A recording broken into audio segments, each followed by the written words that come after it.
نحمده ونصلي ونسلم على رسوله الكريم أما بعد فأعوذ بالله من الشيطان الرجيم بسم الله الرحمن الرحيم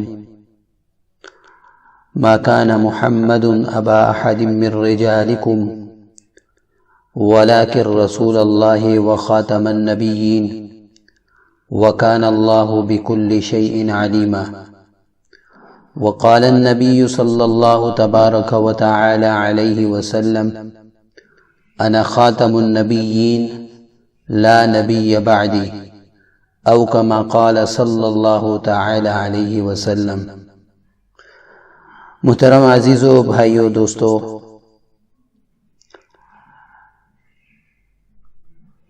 ہمیں اللہ تبارک و تعالی کا شکر ادا کرنا چاہیے کہ اللہ تبارک و تعالی نے ہمیں حضرت محمد الرسول اللہ صلی اللہ علیہ وسلم کی امت میں پیدا فرمایا، جو کہ آخری نبی ہیں۔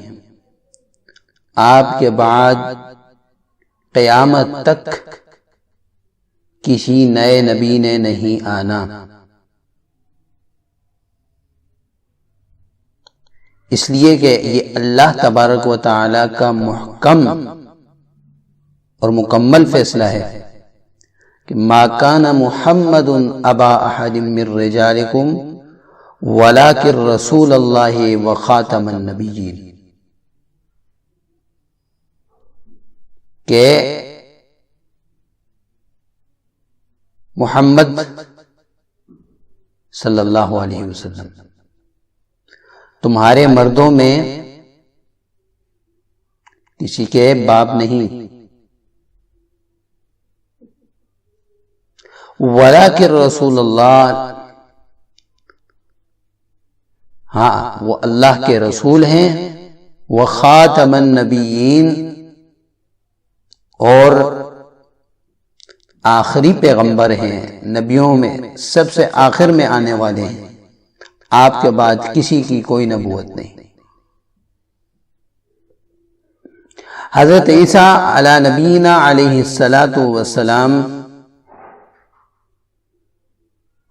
اس دنیا میں تشریف لائیں گے آخرت کے زمانے میں،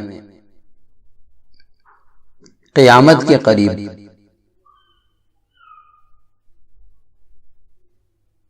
لیکن وہ بحیثیت امتی بن کر تشریف لائیں گے، حضور علیہ السلام کی اس شریعت کو فالو کریں گے، اسی کے مطابق ان کی زندگی ہوگی۔ تو معزز سامعین، اللہ کے رسول صلی اللہ علیہ وسلم کی بہت ساری احادیث بھی ملتی ہیں جس میں آپ صلی اللہ علیہ وسلم نے واضح طور پر اعلان فرمایا، انا خاتم النبیین لا نبی بعدی، میں آخری نبی ہوں، میرے بعد کوئی نبی نہیں ہے، کسی نبی نے نہیں آنا۔ اس کی ایک مثال آپ کو میں دیتا ہوں، اس سے آپ سمجھ جائیں گے۔ جس طرح انسان دنیا میں آتا ہے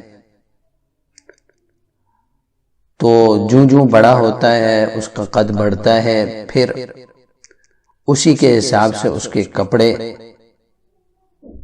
اس قد کے اعتبار سے ہوتے ہیں، پھر ایک وقت ایک سٹیج ایسا آتا ہے کہ پھر اس کا وہ جو ناپ ہوتا ہے کپڑوں کا وہ آخر تک رہتا ہے، مرتے دم تک رہتا ہے، اس میں کمی زیادتی نہیں ہوتی۔ تو انسانیت کی بھی ایسے ہی ابتدا ہوئی، انسان برابر آتے رہے، اللہ اپنے پیغمبروں کو بھیجتا رہا ان کی ہدایت کے لیے، ان کی فلاح کے لیے، اور سب سے آخر میں اللہ تبارک و تعالی نے حضرت محمد صلی اللہ علیہ وسلم کو بھیجا۔ آپ کے بعد قیامت تک کے لیے کسی نبی کی ضرورت نہیں رہی۔ آپ کی شریعت میں کوئی ایسی چیز چھوڑی نہیں گئی، یعنی ہر چیز کی رہنمائی اس شریعت کے اندر اللہ تبارک و تعالی نے رکھی ہے۔ تو کسی نئے نبی کی ضرورت نہیں۔ اور آپ صلی اللہ علیہ وسلم نے یہ بھی متنبع کیا تھا امت کو کہ میرے بعد بہت سارے دجال آئیں گے جو نبوت کا دعویٰ کریں گے، اور یہ سلسلہ شروع ہوا۔ مسلمانوں کو گھبرانے کی ضرورت نہیں، یہ حضور علیہ الصلوۃ والسلام کے دور سے شروع ہوا یہ سلسلہ۔ آپ کی موجودگی میں ایک کذاب اور دجال نے نبوت کا دعویٰ کیا جس کا نام اسود عنسی تھا، اور پھر وہ عبرت کا نشان بنا۔ پھر مسلمہ کذاب آیا، وہ بھی حضور علیہ الصلوۃ والسلام کے دور میں، اس نے بھی دعوی نبوت کر رکھا، جھوٹا دعویٰ۔ اللہ نے اس کو بھی انجام تک پہنچایا۔ پھر اس کے بعد بہت سارے ایسے لوگ آئے، مرزا غلام احمد قادیانی تک، جنہوں نے نبوت کے جھوٹے دعوے کیے اور اللہ کی لعنتوں کے مستحق بنے۔ حضور علیہ الصلوۃ والسلام کی ختم نبوت پر ڈاکہ ڈالنے کی کوشش کی، اللہ نے ان کو عبرت کا نشان بنایا۔ محترم دوستو، بڑے افسوس سے کہنا پڑ رہا ہے، 8 نومبر کو ایک اور دجال اور لعین نے نبوت کا دعویٰ کیا، جس کا نام تحقیق سے پتہ چلا ادیب نام ہے، اور قادیانیوں کے ساتھ شامل ہو کر وہ پاکستان سے فرار ہوا، اور اس وقت ہماری اطلاع کے مطابق جرمنی میں بیٹھا ہوا ہے، اور وہاں اس نے یہ دعوی نبوت کیا۔ اپنے آپ کو احمد عیسیٰ بتلاتا ہے نام، اور ایسا لعین اور شیطان ہے، صرف نبوت کا دعویٰ نہیں کیا بلکہ بار بار اپنے آپ کو رب ہونے کا بھی کہہ رہا ہے کہ آپ کے سامنے رب مخاطب ہے، نعوذ باللہ من ذالک۔ اور دعویٰ اتنے بڑے بڑے دعوے کہ میں عیسیٰ ہوں، نعوذ باللہ میں رسول اللہ ہوں، اس طرح کے دعوے اس نے کیے، اور اللہ کی لعنت کا مستحق ہوا یہ شخص۔ اور کل اس کی ایک ویڈیو آئی، میں نے دیکھی، جس میں کہتا ہے کہ پاکستان پر بہت زیادہ قرضہ ہے، کوئی میرے دعوے کو جھوٹا ثابت کرے تو میں سارے پاکستان کا قرضہ اتاروں گا، اور یہاں تک کہ میں پاکستان میں بسنے والے ہر فرد کو 1 ارب روپے دوں گا۔ یہ اس کے کرتوت اور یہ اس کی حرکتیں ہیں۔ پھر الامان والحفیظ علامہ اقبال رحمت اللہ علیہ کے بارے میں کہا کہ انہوں نے بھی نبوت کا دعویٰ کیا۔ تو اس لعین شخص اور اس بد کردار شخص نے اس طرح کے دعوے کر رکھے ہیں، اور ایک کتاب لکھی ہے اس نے جس کے اندر دعوے کے علاوہ کوئی چیز نہیں ہے، میں نے پڑھی ہے۔ انبیاء علیہ السلام کی تعلیمات بہت عظیم تعلیمات ہوا کرتی تھی، تو اس کا دعویٰ یہ ہے کہ کوئی میرے دعوے کو جھوٹا ثابت کرتا ہے۔ ارے امام ابو حنیفہ رحمت اللہ علیہ کے نزدیک ایسے شخص سے دلیل طلب کرنا بھی کفر ہے۔ ہم تو تجھے بغیر دلیل کے کافر مانتے ہیں، تجھے کذاب مانتے ہیں، تجھے لعین مانتے ہیں، تجھے دجال مانتے ہیں۔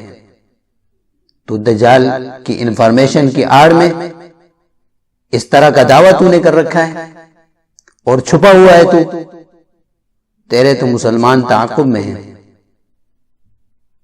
کسی مسلمان کو مل جائے تو کس بیل کے اندر چوہوں کی طرح چھپ کر اس طرح کی تو باتیں کرتا ہے، اور تو کہتا ہے کہ میری بات کا کوئی عالم اور کوئی شخص، کوئی مسلمان جواب نہیں دے سکتا۔